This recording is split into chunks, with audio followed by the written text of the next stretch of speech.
Nosso tema esta noite é Ministério, Chamado ou Profissão. Eu gostaria de ler um pequeno trecho da palavra. Se trouxeram suas Bíblias, vão logo perceber a apropriada capacidade que Paulo tinha em 1 Coríntios capítulo 4, a falar sobre nosso tema desta noite. Capítulo 4, versículo 8.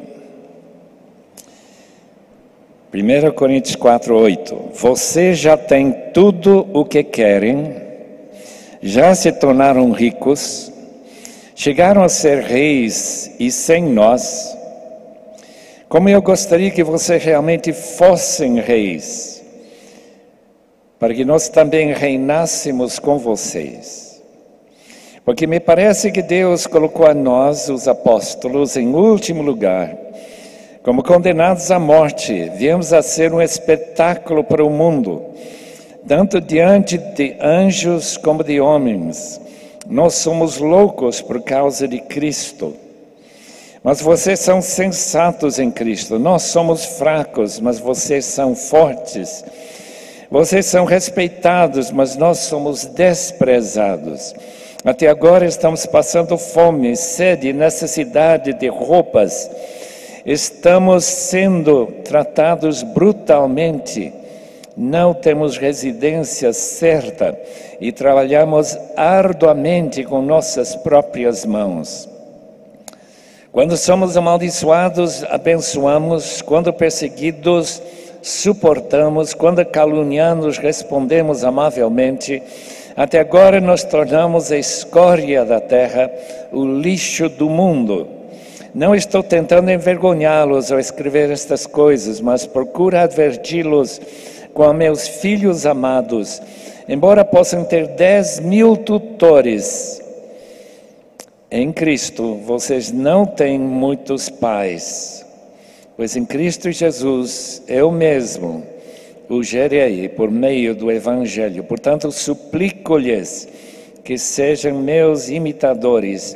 Por essa razão, estou lhes enviando Timóteo, meu filho amado e fiel no Senhor, o qual lhes trará lembrança a minha maneira de viver em Cristo Jesus, de acordo com o que eu ensino por toda parte, em todas as igrejas. Podemos orar mais uma vez, pedindo que Deus nos guarde de erro e que Deus nos ajude a penetrar um tema um pouco complicado. Talvez não vão sentir a sua complicação, mas eu senti. E que não há facilidade em debater se a pessoa tem chamado, vocação ou profissão. Portanto, eu gostaria que nós orássemos e que nossa compreensão daqui uma hora e pouco seja maior do que é agora.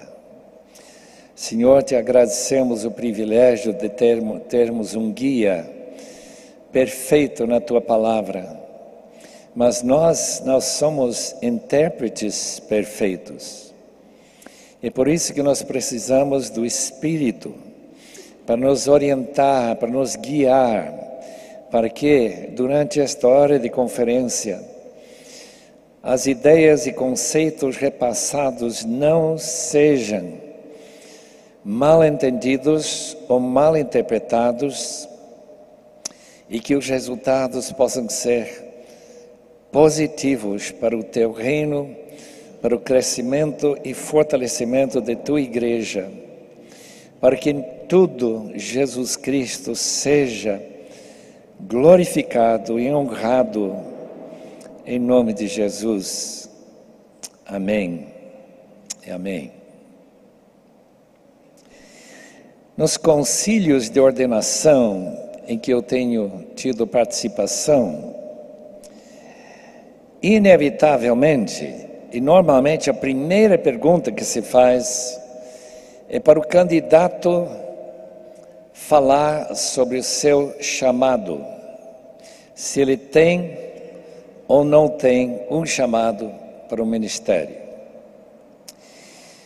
Em 1958, no mês de janeiro, eu estive em Nova York, sentado e em volta havia 12 pastores, Rua 92 Oeste e Rua Amsterdã, uma igreja onde estávamos reunidos, eu e a Patrícia.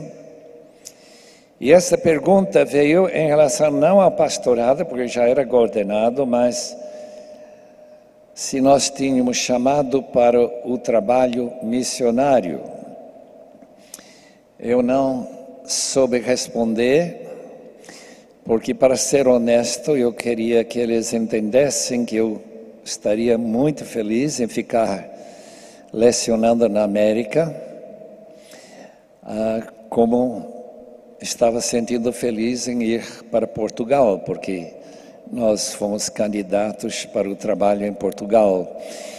E eu lembro como aqueles 12 ou 13 pastores ficaram meio perturbados.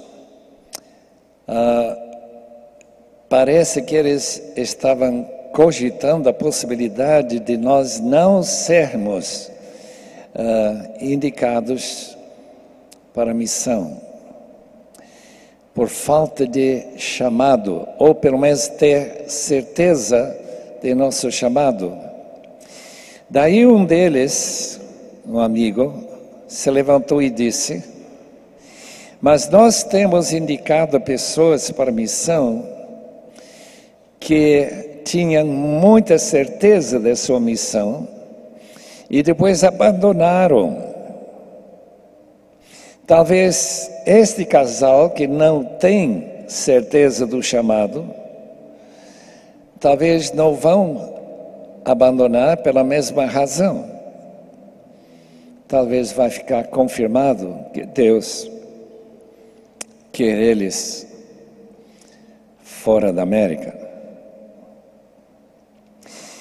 E eu preencho fichas, e a pergunta na ficha é: qual é sua profissão? Eu escrevo diversas coisas, mas ainda não escrevi o que eu deveria ter escrito. Minha profissão é ser pai. Imagina, sua profissão, mãe ou pai. E quem está esperando uma resposta mais substanciosa, com certeza ficaria como aqueles pastores de Nova York. Qual é o problema? O problema é com esta palavra vocação.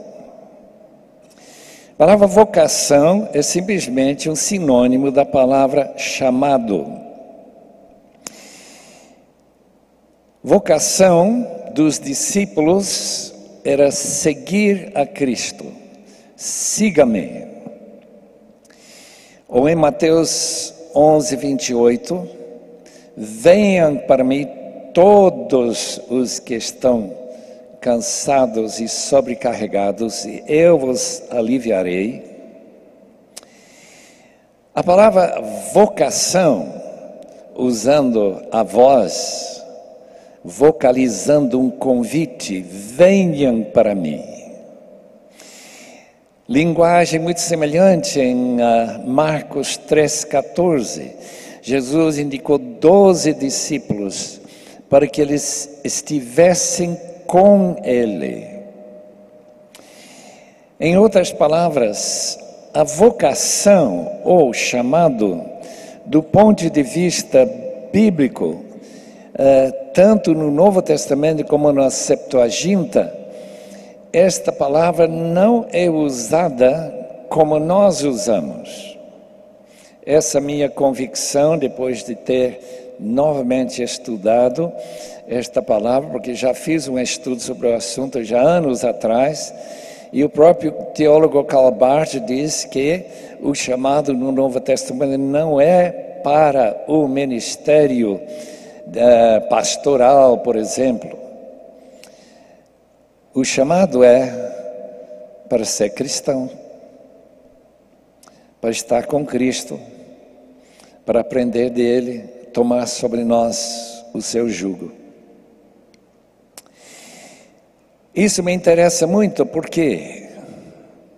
Porque isso combina muito bem com o conceito bíblico que todo crente é um sacerdote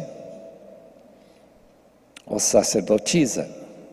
Se pertence a Cristo, esse sacerdócio universal da igreja é uma doutrina suprimida pela Igreja Católica durante centenas de anos e redescoberta pelo reformador Martinho Lutero. Mas eu preciso tentar comprovar aquilo que eu estou falando, porque senão os irmãos vão dizer que eu estou simplesmente errado. Não estou falando a verdade. Que o Novo Testamento sim fala sobre um chamado para ministério, que distingue o ministro de gente, às vezes chamados de leigos, crentes comuns, crentes que sentam nos bancos e escutam aqueles que têm um chamado para o ministério. 1 Timóteo 6,12: apodere-se da vida eterna para a qual fostes chamado. 1 Coríntios 1,9: fiel é Deus, por quem fostes chamados para a comunhão do seu Filho, Jesus Cristo nosso Senhor. A atuação do Espírito Santo em chamar-nos, que fomos predestinados e eleitos, de forma que a palavra chamado no Novo Testamento, e podem procurar, tem esta indicação de que é uma chamada ou chamado soberano. 1 Pedro 2,9: para que anuncieis as grandezas daquele que vos chamou das trevas para a sua maravilhosa luz.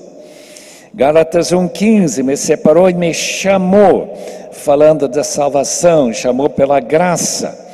Quando Paulo foi separado do ventre de sua mãe, os tessalonicenses foram escolhidos e chamados pela pregação de Paulo para alcançar a glória de nosso Senhor. Outros textos com o mesmo sentido, Romanos 8,30, predestinados, chamados, glorificados, tudo no passado. Romanos 9,24, 1 Coríntios 7, 17, 18, 20, 22, 24. 2 Timóteo 1,19, Ele nos salvou e nos chamou com uma santa vocação, não por causa das nossas obras, mas devido ao seu propósito e à graça que nos foi concedida em Cristo Jesus. Os cristãos, segundo Efésios 4, versículo 1, precisam andar de modo digno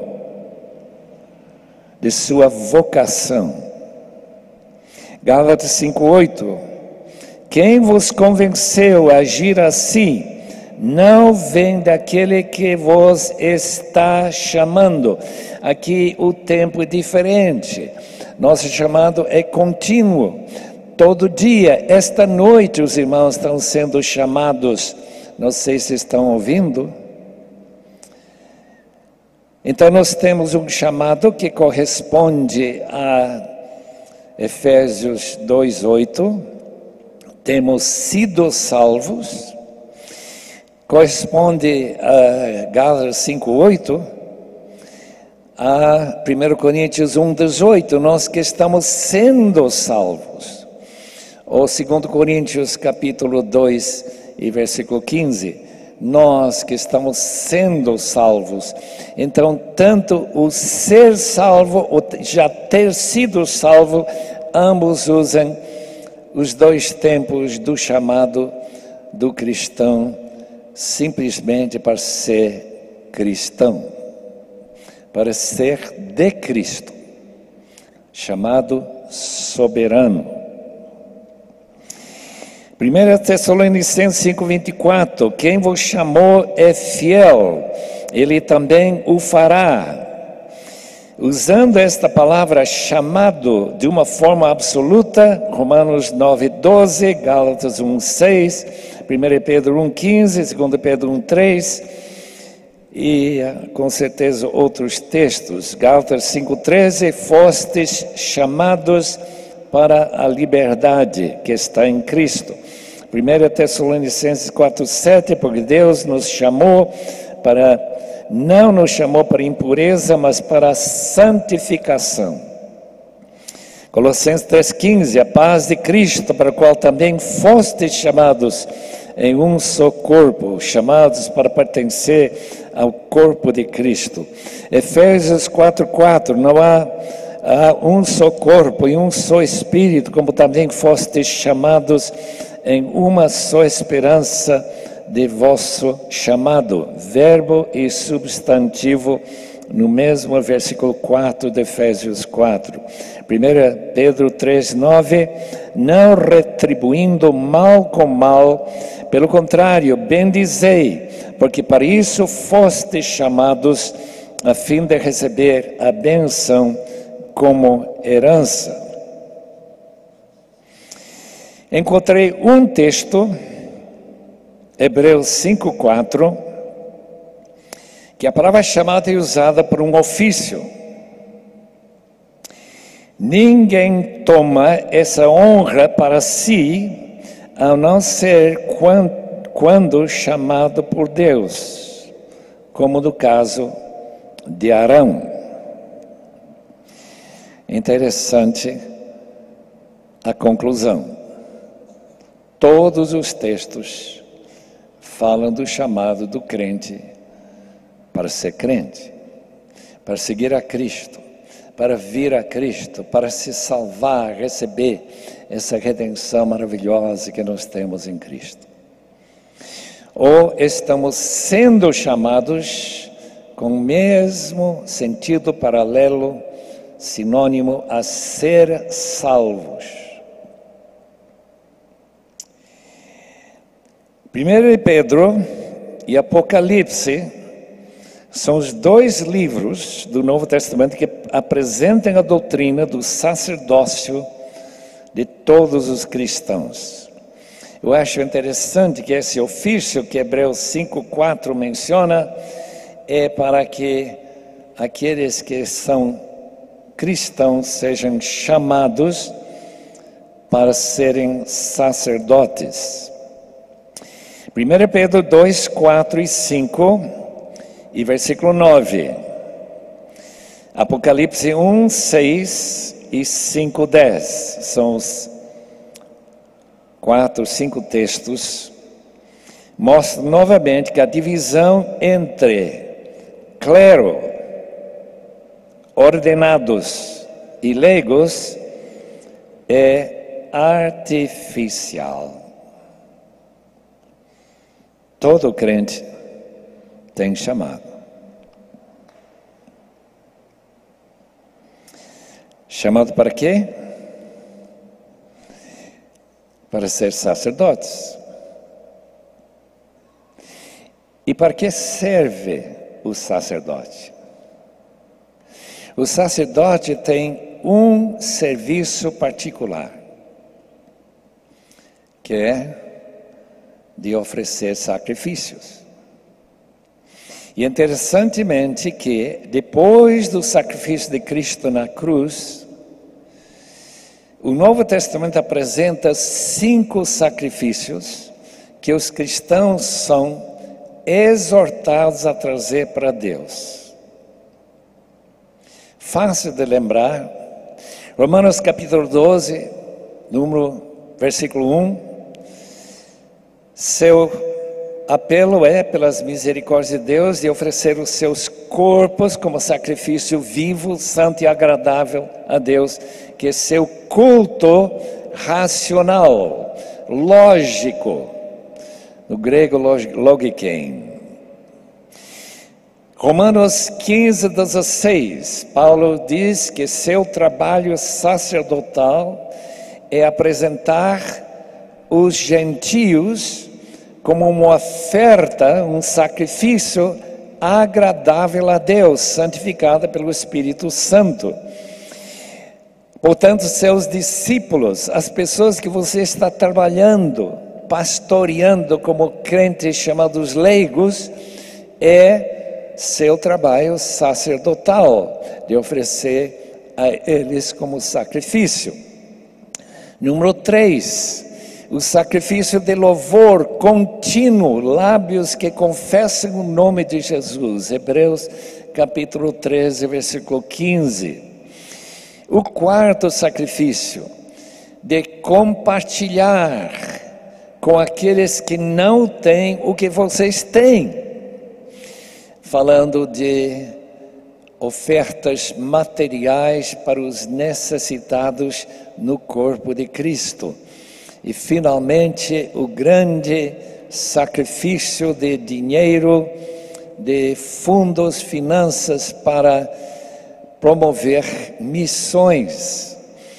A igreja de Filipos levantou uma oferta para Paulo lá na prisão em Éfeso ou em Roma, e ele diz que essa oferta, usando a mesma linguagem de Efésios 5:2, é uma oferta de aroma suave, uma frase que vem do Antigo Testamento, do cheiro maravilhoso do holocausto.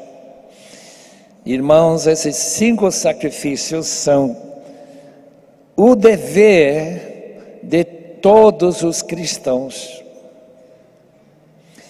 Não é particularmente de pastor, ou de esposa de pastor, ou de seminarista, é de todos os cristãos. E essa doutrina, que quase não se fala, é que Deus nos nomeou como sacerdotes, Apocalipse 1:6, 5:10, esses textos, e particularmente 1 Pedro capítulo 2, versículos 4 e 5, que nossa razão de ser como sacerdócio real é para oferecer esses sacrifícios.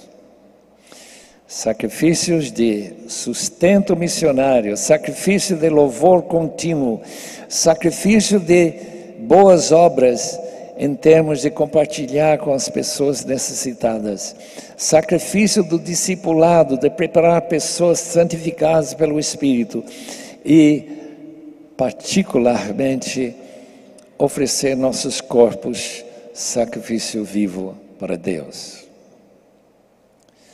Tudo isso nos leva a questionar: está errado ordenar certas pessoas e elevá-los a uma posição comparável a um padre católico? Uma pessoa que tem poderes que os cristãos em comum não têm? Não necessariamente. Não necessariamente. Eu quero agora tentar delinear como que o Novo Testamento trata de pessoas como Timóteo, pessoas como Barnabé, pessoas em Creta, em Tito capítulo 1 e assim por diante. Os irmãos vão talvez ficar surpresos, como eu fui, quando a gente começou a buscar os títulos destes indivíduos que estão com este tremendamente gratificante privilégio de pastorear. Os líderes da igreja, que têm o dom de falar ou ensinar, são chamados de presbíteros ou anciãos. E em 1 Timóteo 3 e também em Tito 1 são chamados de bispos. Bispos é a palavra episcopos, aqueles que supervisionam.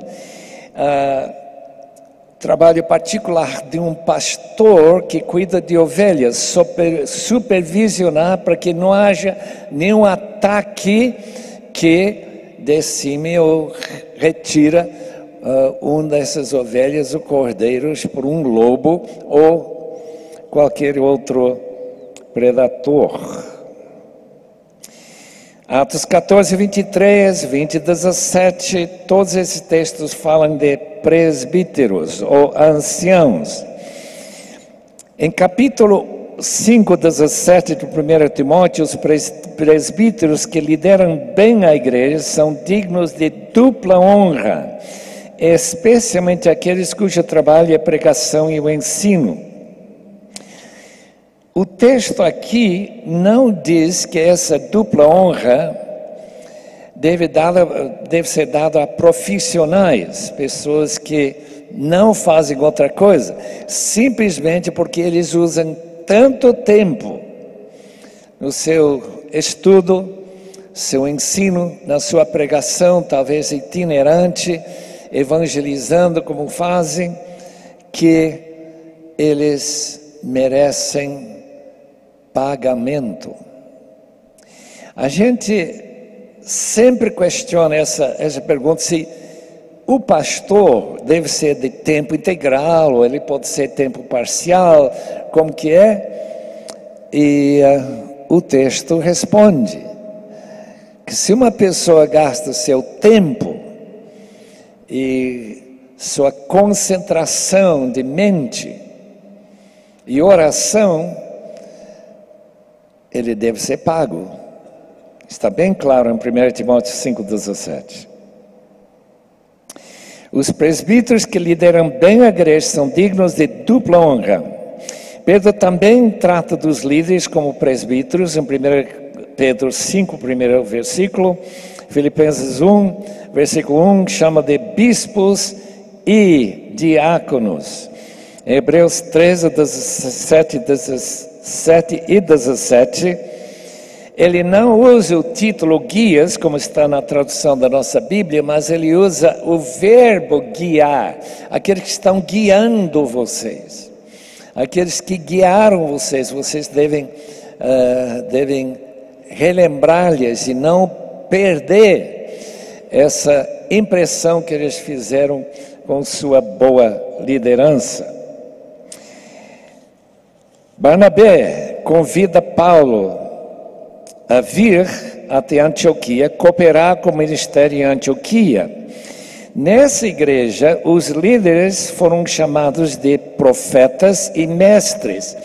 Interessantemente, não são chamados nem de presbíteros e nem de bispos, e não de pastores. Aliás, nenhum texto fala de um líder ser pastor.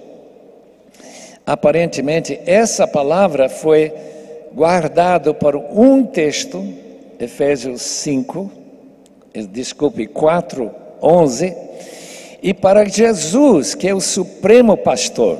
Tem palavras do Novo Testamento que usa a função de pastorear, sim, pastoreia o rebanho que está no vosso meio. A palavra pastorear, como a palavra dirigir ou liderar, ou como a palavra ser um episcopos, supervisionar, tudo isso está relacionado com este trabalho de alguém na igreja ou no grupo que faz parte do colegiado de líderes das igrejas, quando são maiores, como a igreja de Éfeso, a igreja de Antioquia, que tinha seus 5 líderes, e a igreja de Roma, que tinha mais do que um líder. Agora, o Novo Testamento, sim, usa a palavra chamado para ser apóstolo. 2 vezes encontramos esta palavra, chamado para ser apóstolo. Romanos 1, versículo 2, 1 Coríntios 1, versículo 1. Timóteo e os outros companheiros são indicados por outros títulos, a não ser em ocasiões em que Paulo e Lucas incluem Barnabé entre os apóstolos. Atos 14, 4 e 14, e talvez em 1 Coríntios 9, 5 e 6, talvez. Andrônico e Júnias, Romanos 16, 7. Silas, em 1 Tessalonicenses 2, 7.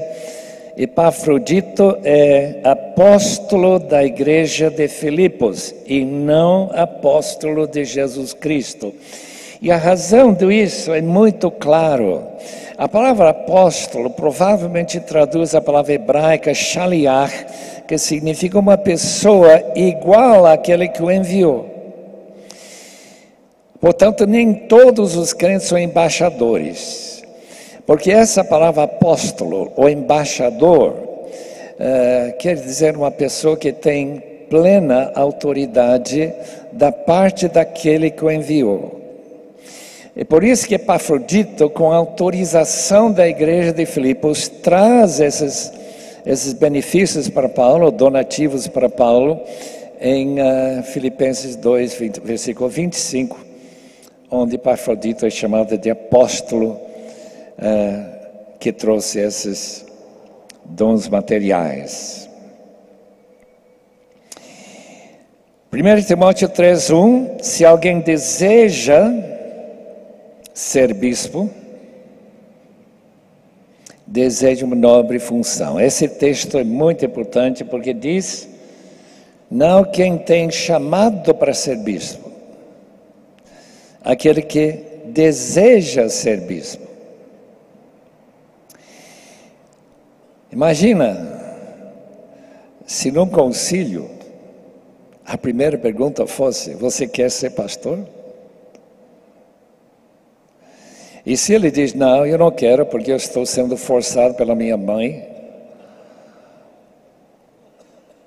que sempre me disse que eu tinha que ser pastor, eu estaria desobedecendo ao Senhor.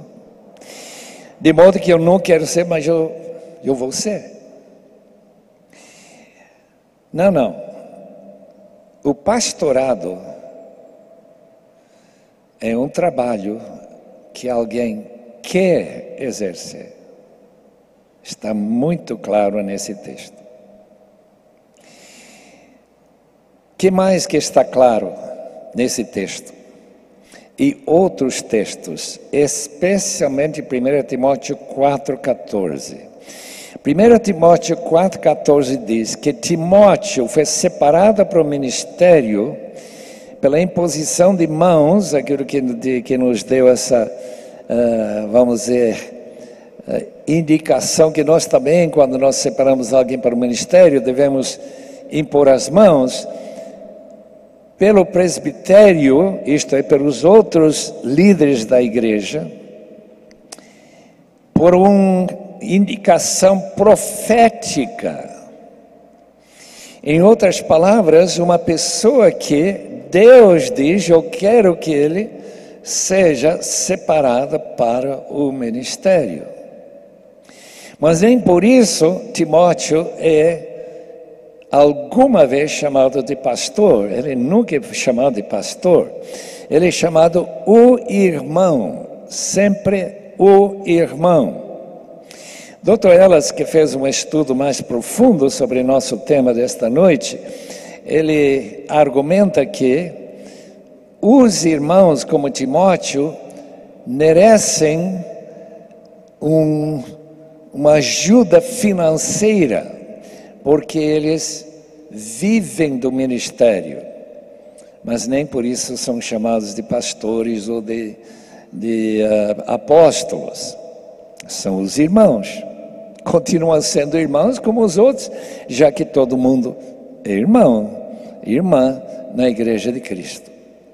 E em Filipenses, lá pelo fim da epístola, nós vemos que os irmãos e os crentes, de alguma forma, estão misturados com a mesma palavra para descrever, para não fazer aquela distinção que nós fazemos. Fulano é pastor e nós somos o quê? Gente de segunda classe. Nós somos ouvintes. Nós somos obedientes.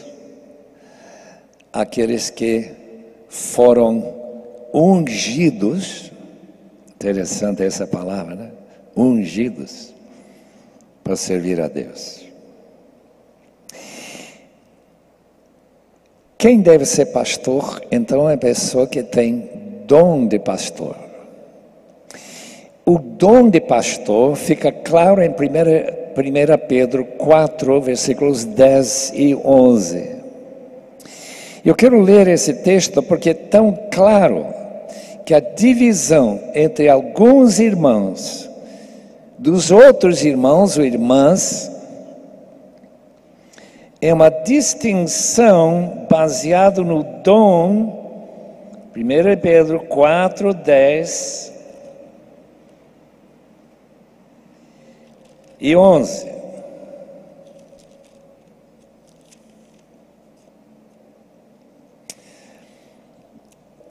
Cada um exerça o carisma, dom que recebeu para servir os outros, administrando fielmente a graça de Deus em suas múltiplas formas.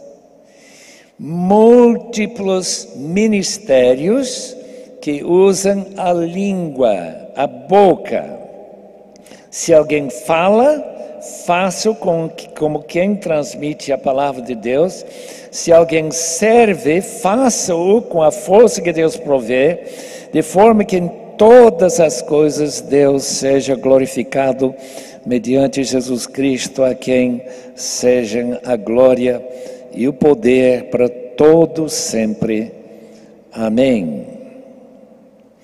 Não negligenciar, portanto, o dom que recebeu, seria que Timóteo foi, através de profecia, dotado ou pelo menos informado para os outros anciãos ou presbíteros que ele tem um dom especial. E Paulo então fala 2 vezes para Timóteo não negligenciar esse carisma que Deus lhe deu. Em Romanos capítulo 12, versículos 6 a 8, os irmãos sabem que depois de serviço, diaconia, o apóstolo Paulo disse: se alguém tem dom de ensinar, e a palavra mestre, pastor mestre, dom de ensinar, talvez foi o dom que Timóteo recebeu. Não negligencia esse dom que lhe foi dado por mensagem profética. O título que Timóteo ganha, 2 Coríntios 1, versículo 1, como também Colossenses 1 e 1, 1 Tessalonicenses 3, 2, Filemão 1, Hebreus 13, 23, todos falando de Timóteo, ele sempre está lá com o artigo, o irmão. Timóteo também um diácono, diáconos, Atos 19, 22, 2 Coríntios 3, 6, 6, 4, 1 Tessalonicenses 3, 2. Paulo e Apolo também são diáconoi. Interessante, Paulo não, mesmo sendo apóstolo, não fica com aquele zelo que ele tem que ser sempre falado de apóstolo. Quem é Apolo? Quem é Paulo? Apenas servos, diáconoi, né? E Timóteo está incluído com Paulo na designação, somos embaixadores de Cristo, 2 Coríntios 5, 20. Mas isso não quer dizer que todos os cristãos são incluídos naquela designação. Cristãos em geral são irmãos, Romanos 8, 29, 1 Coríntios 3, 1, são diácono, Hebreus 6, 10, são douloi, isto é, escravos, 1 Coríntios 7, 22, e temos duas outras palavras, sunergoi, cooperadores e co-soldados, são stratiotes, não se aplica em cristãos em geral. Nem podemos concluir que todos os cristãos são embaixadores. Muito bem. O ministério de um presbítero, bispo, mestre, pastor, com dom que ele recebeu, deve ser cuidadosamente usado esse dom, que é simplesmente ensino e supervisão. Cuidar das ovelhas. Outra palavra muito usada no Novo Testamento é edificação. Tudo seja feito para edificar. Isso é para criar unidade, união, porque quando se edifica, se pega material solta e se torna, como nesse prédio, unido e fortalecido, para que essa pessoa seja útil nesta casa, o templo de Deus que está em construção. Gente que não tem títulos, não tem esses níveis superiores. Interessante, no livro que estava lendo nesses dias, Desafios da Liderança no Século XXI, de Alan Brizotti, quanto mais simples o diamante, mais ele brilha. Quanto mais simples o coração, mais ele resplandece. Que, de certo modo, combate o conceito de profissionalização. Melhor critério para medir uma vida espiritual não são suas êxtases, mas sua obediência. Agora, a atitude que Paulo recomenda para os seus liderados presbíteros da igreja de Éfeso, que veio despedir-se de Paulo em Mileto, Atos 20, versículo 18, 19, ele usa a palavra servir ao Senhor, eu servi ao Senhor, como escravo, com toda humildade e com lágrimas. Não palavras que tratam muito de profissão. Ser alvo, edificação, transformação interior, tudo que fosse proveitoso eu passei para vocês. Versículo 20. E todos os planos de Deus, toda a vontade de Deus, versículo 27.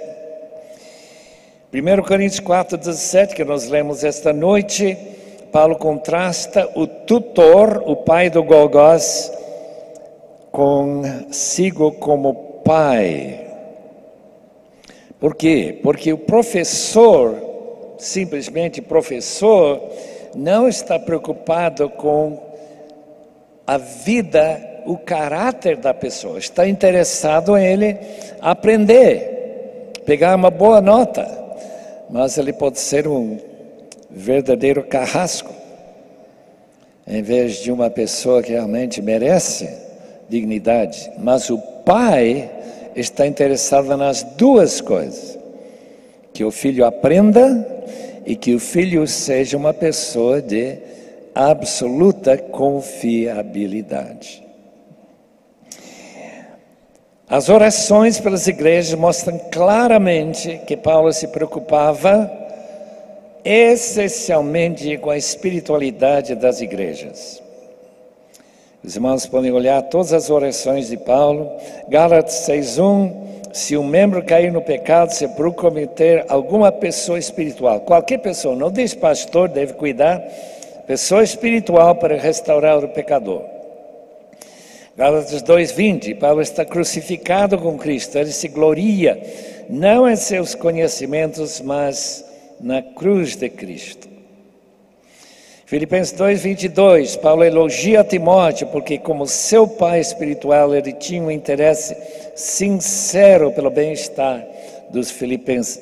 Em outras palavras, esses textos todos, as orações de Paulo, estão todos relacionados com o que normalmente não se identifica com profissionalização. Se identifica com chamado espiritualidade dos membros da igreja, a edificação interior. Se a pessoa está realmente amando mais a Deus. Esta semana alguém me mandou um livro de Recife, mas o livro é publicado em São Paulo. Eu acho assim uma despesa grande, né? Vai para Recife e volta para São Paulo. Mas o livro vale a pena ler. O livro foi escrito no século XVII, foi publicado pela PES, não por Vida Nova, infelizmente. Uma pessoa que está preocupada com a vida interior da pessoa deve ter a atitude de Sir Thomas Shepard, que lembrou alguns jovens ministros que estavam em torno dele em seu leito de morte e se lembraram de que a obra a eles confiada era grande e exigia grande seriedade da sua parte. Ele lhes disse 3 coisas. Primeiro, que o estudo de cada sermão lhe custava lágrimas. Ele chorava ao estudar cada sermão. Segundo, antes de pregar qualquer sermão, ele tornava seu bom ensino para si mesmo, focando seu próprio coração. Será que estou vivendo? Terceiro, ele sempre ia para o púlpito como se estivesse indo prestar suas contas finais a seu Senhor e Mestre. O mesmo livro conta de um mártir entre os puritanos do século XVII, mártir pela liberdade religiosa. Depois de receber a sentença de morte, declarou antes de ir para a forca que não estava encontrando tanta dificuldade em enfrentar a morte como a apreensão que tinha encontrado muitas vezes em como pregar um sermão. Eu fiquei chocado com essa frase. Ele sentiu a mesma inquietude interior, indo para a forca, do que ele tinha sentido muitas vezes, subindo ao púlpito, para falar com um auditório como vocês. O que quer dizer isso? Quer dizer que a pessoa tem chamado? Ou que é uma pessoa que tem um dom de falar, ele pode transmitir, tem dom de ensino, mas que tem uma preocupação profunda pelo bem-estar espiritual dos membros da igreja. George Whitefield, tão usado por Deus, muitas vezes reconhecido como provavelmente o melhor pregador desde Paulo até os tempos modernos, diz assim: comecei a ler as Sagradas Escrituras sobre os joelhos, pondo de lado todos os outros livros e orando até o possível sobre cada linha, até cada palavra. O resultado foi que se tornou para mim comida e bebida para minha alma. Diariamente recebia nova vida, luz e poder do alto.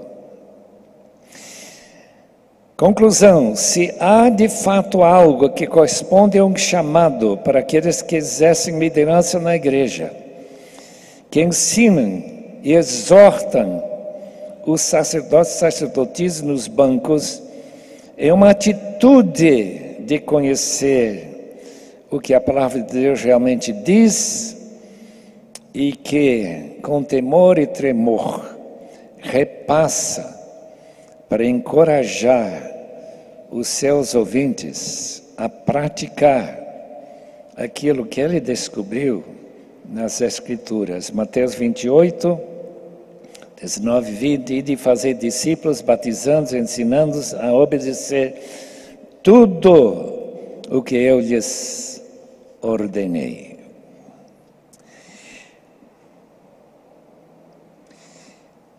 Os irmãos aguentam mais 20 minutos? Mais ou menos, para falar sobre profissionalismo? Aguenta mesmo? Ninguém está para cair da cadeira? Temos que ressuscitá-lo? O que quer dizer a palavra profissão? Na minha compreensão da palavra, significa competência. Quando eu tive que passar por esse tratamento para câncer de próstata, eu fui para um especialista que o Dr. Neri conheceu no hospital do South Miami, na Flórida. Uma pessoa que tinha mais de 20 anos de experiência com esta doença tão comum entre homens de idade.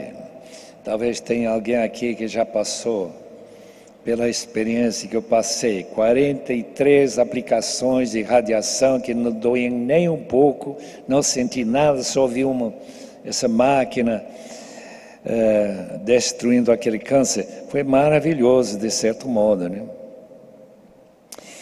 Competência. Isso que significa ser profissional. Mais competente, boa reputação que ele tem, mais ele pode cobrar. Os irmãos sabem disso. Tem médicos em São Paulo que estão cobrando R$800 por uma consulta de talvez 20 minutos, meia hora. Imagina profissionalismo desses homens, competentes, pelo menos todo mundo acha que tem. Significa treinamento, uma pessoa que se distingue dos leigos porque ele tem um curso de especialização na teologia, na Bíblia, na homilética, hermenêutica, todos aqueles cursos que seminários oferecem em escolas bíblicas. Curso avançado, lá na América você nem faz o mestrado em teologia até terminar o curso de bacharel em alguma faculdade. Número 3, confiabilidade pela experiência. Se ele teve sucesso, a igreja cresceu, não enfrentou grandes problemas de divisão por causa de erros pastorais, o profissional se previne contra os tropeços dos menos bem preparados. Eu tenho visto cada problema na igreja por simples ignorância da parte dos líderes. Casamento de valores, de sucesso no mundo empresarial e profissional com os que aplica na direção da igreja. Marketing, vender a si mesmo, oferecer conforto às pessoas que vêm sentar e ouvi-lo, agradar o púlpito, o público. Ele é uma pessoa que realmente cria a boa impressão, né? Os irmãos sabem como funciona, né? Cria uma excelente impressão. E o povo vem.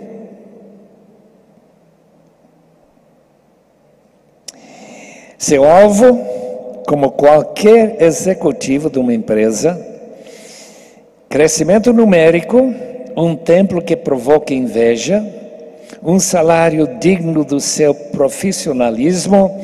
Ele tem tato para levar os membros a contribuir generosamente e eles gostarem de encher o gasofilácio.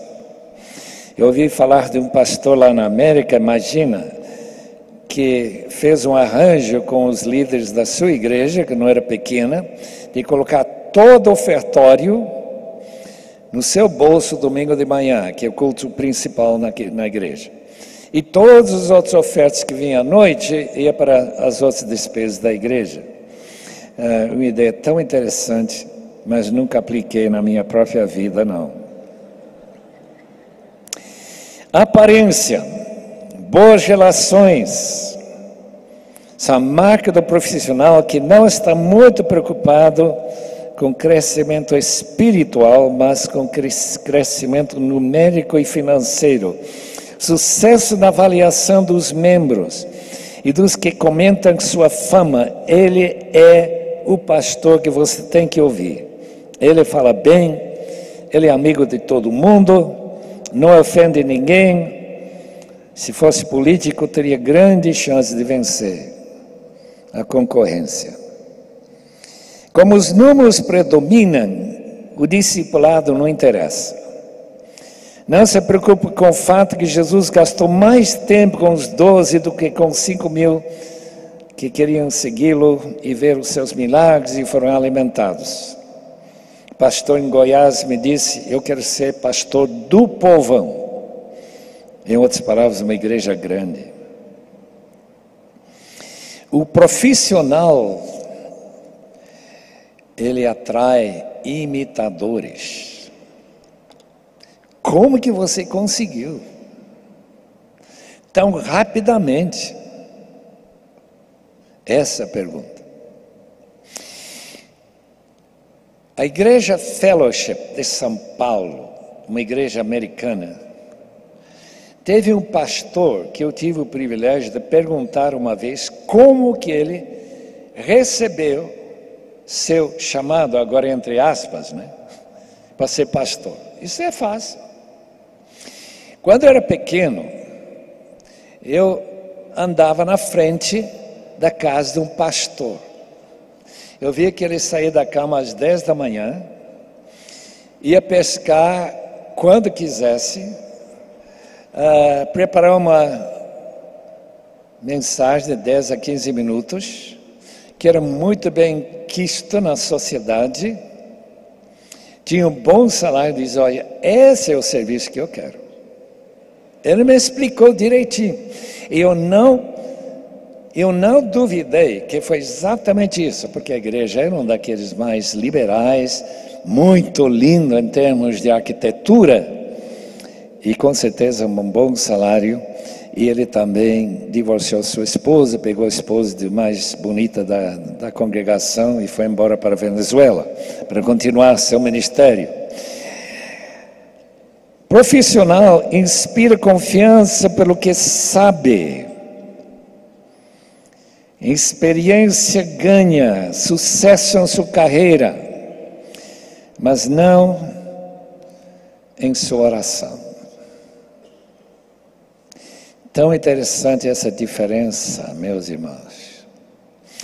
Charles Spurgeon tinha a maior igreja do mundo, no século XIX, desculpe. 5.000 pessoas lá no tabernáculo. Mas duas coisas marcaram aquele ministério.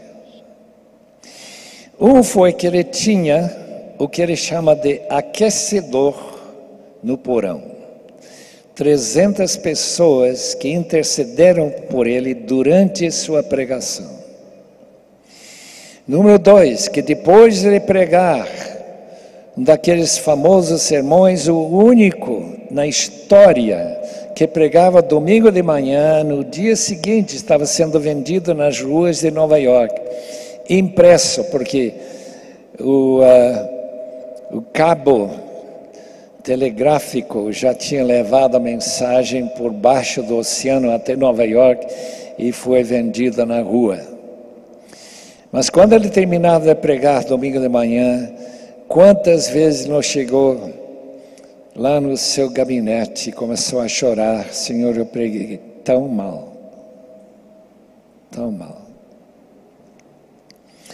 Alguém podia ter imaginado que ele era profissional, mas ele não sabia que era profissional. Ele é um super-homem em termos de capacidade, podia pensar em 6 diferentes coisas ao mesmo tempo, isso eu não consegui ainda. E ler vários livros por semana, foi uma pessoa extraordinária. Começou tantos diferentes ministérios, escola bíblica, escrevendo livros, o grande trabalho dele sobre 5 volumes chamado Tesouro de Davi, e quantos livros estão sendo vendidos até lá na mesa, se os irmãos procurando, deve haver algum livro de Spurgeon por lá. Mas um homem tão humilde, tão dependente do Senhor, homem de oração. A diferença, portanto, entre profissionalismo, como nós normalmente imaginamos, é muito grande. Muito grande.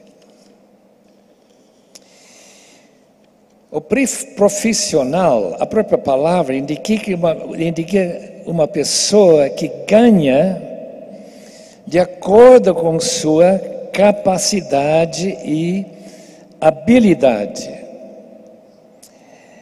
Profissional.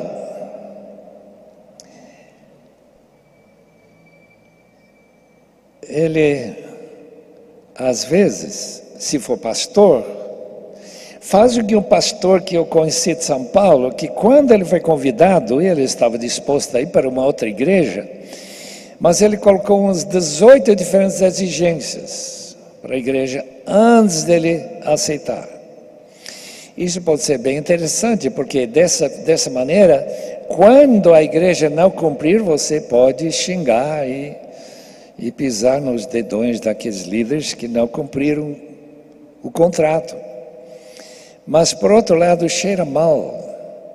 Cheira como rato morto, irmão. Por quê? Porque ele está tratando como se fosse um contrato profissional. Muito melhor ser com outro pastor que eu conheci em Santos, que ofereceu seus serviços de liderar a igreja, e o salário que eles prometeram pagar não era nem suficiente para pagar o seu aluguel, e aceitou. Porque ele disse: eu acredito que Deus não somente está me levando para lá, para a sua igreja, mas que a igreja vai mudar, vai começar a dar mais.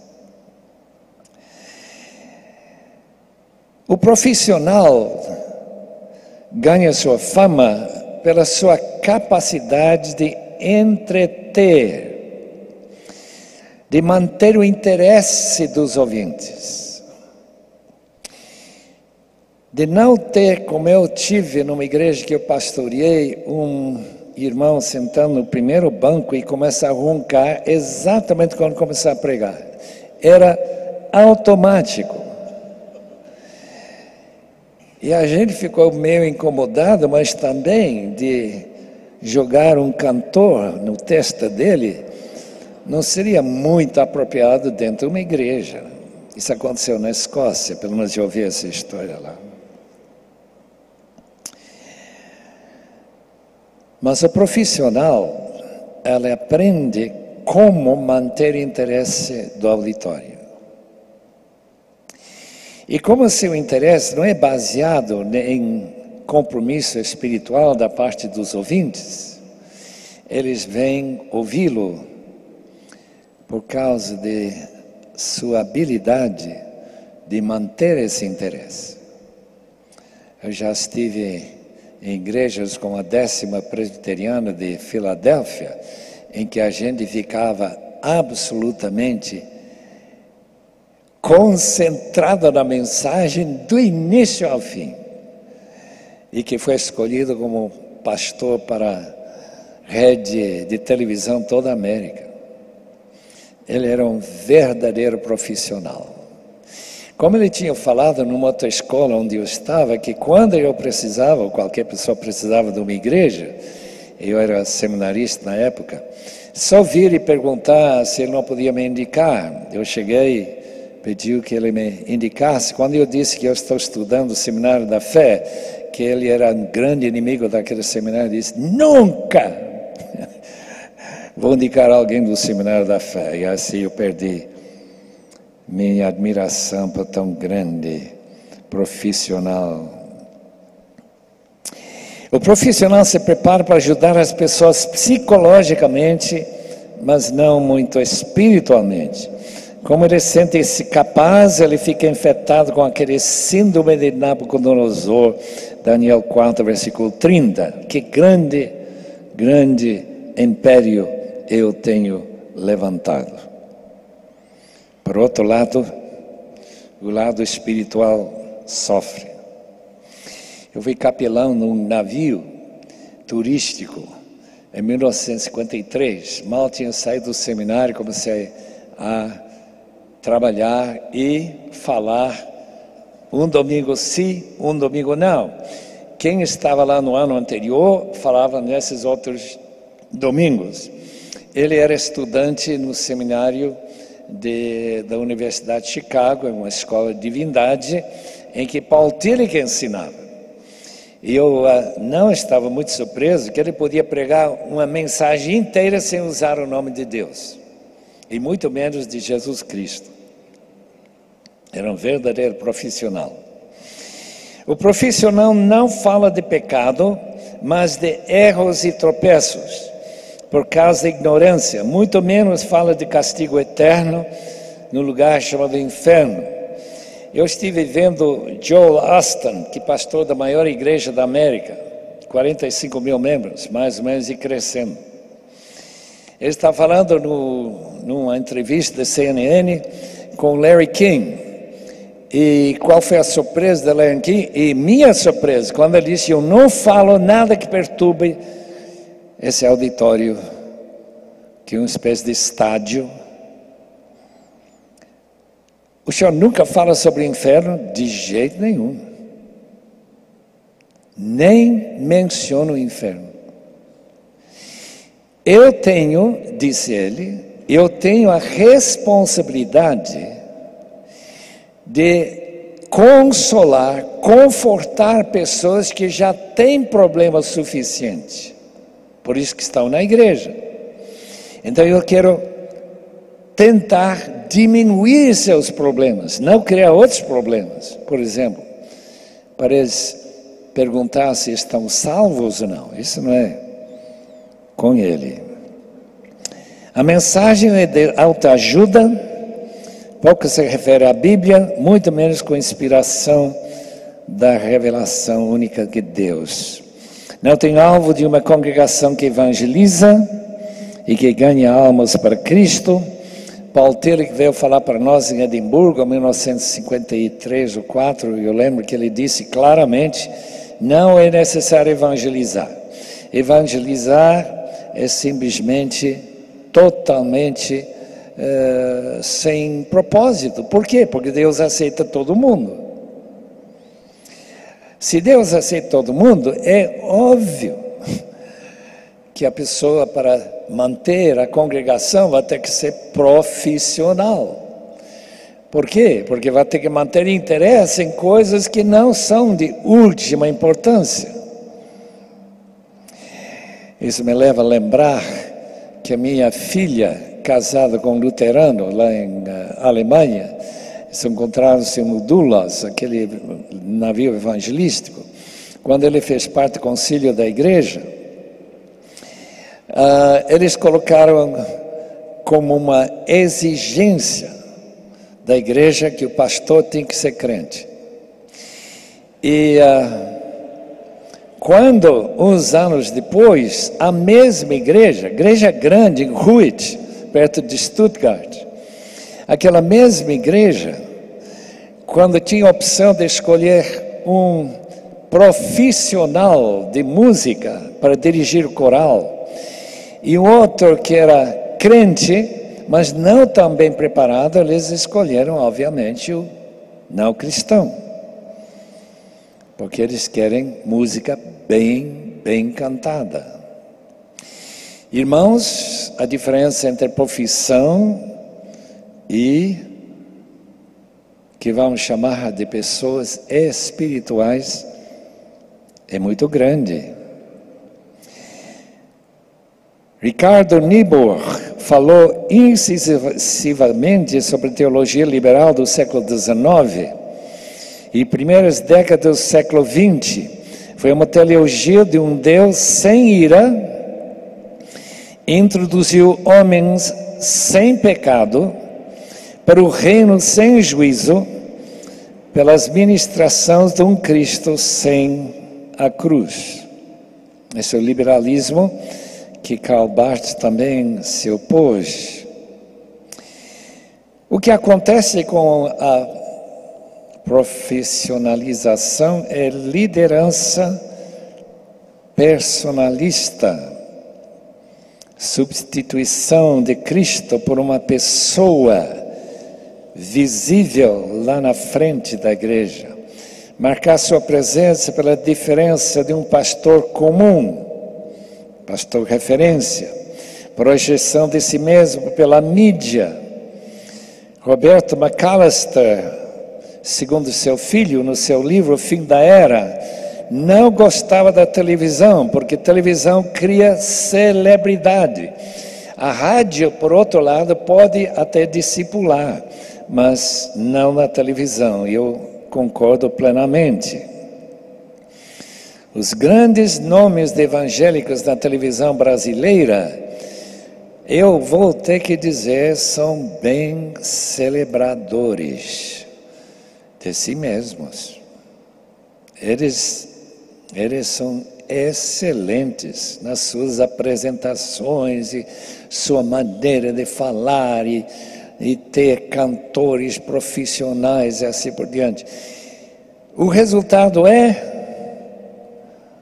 a grande pergunta: pessoas estão sendo santificadas para ser oferecidos como sacrifício a Deus ou não?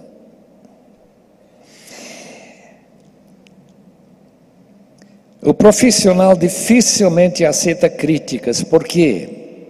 Porque ele é mais preparado do que o crítico. Portanto, ele sabe melhor. E ele é ungido do Senhor. Às vezes usa essa frase, né? Então, crítica não é com ele. Expectativa de formar uma comunidade de pessoas que pensam, de universitários, profissionais, políticos, pessoas influentes. É isso que eu quero. Pode acumular cargos na denominação, porque tem curso de administração. Eu pergunto, por que será que as grandes denominações tradicionais da América, todos foram tomados pelos liberais? E a única resposta é que os pastores das mais famosas igrejas, das grandes igrejas, em geral não evangélicas, se candidataram, ganharam e tomaram conta. Agora houve um inverso no seminário, não, melhor, a denominação Batista do Sul dos Estados Unidos, em que uma pessoa fundamentalista fez a mesma coisa, ganhou cargo de ser presidente e começou a fazer essa limpeza que os irmãos devem saber, né? De retirar os professores liberais dos seminários e tudo. O perigo de buscar títulos e graus em conceituadas universidades muitas vezes leva o prestígio do mestre, o doutor, mas ao mesmo tempo o profissionaliza. Como isso pode ser um desastre para o reino de Deus. Quantas pessoas lá em Edimburgo, quando eu estive lá, começaram a duvidar da sua fé por causa da falta de espiritualidade dos seus professores. Não percebem uma realidade além do mecânico, do formal, aquilo que é exterior, que caracteriza a religiosidade, em vez da realidade do espiritual invisível.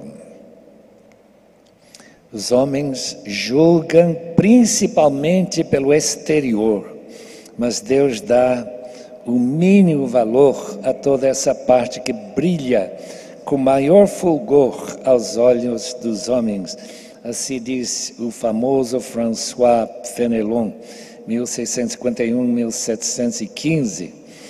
Disse Bailey, prática da piedade. Os planos de educação e progresso humanos podem fazer muito para refinar a humanidade e para aperfeiçoar os ornamentos da vida, até a sociedade vir a ser como um belo monumento de mármore polido, realmente belo por fora, e que poderia ser confundida com um templo consagrado à pureza e à virtude, mas que na realidade é uma habitação da morte, é uma caverna que oculta putrefação moral.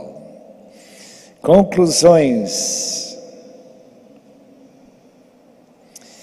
Concluímos que um chamado genuíno da parte de Deus deve produzir uma aproximação a Ele, como quem aceita o convite de Jesus. Um chamado que agora tentei provar e mostrar que significa uma pessoa que tem dom de ensinar, que essa pessoa tem coração que corresponde àquilo que ele ensina. Profissionalismo pode bem produzir uma igreja, uma organização com sucesso, ser bem sucedido financeiramente, porém, falta o essencial que Paulo expressa em Colossenses 1:28.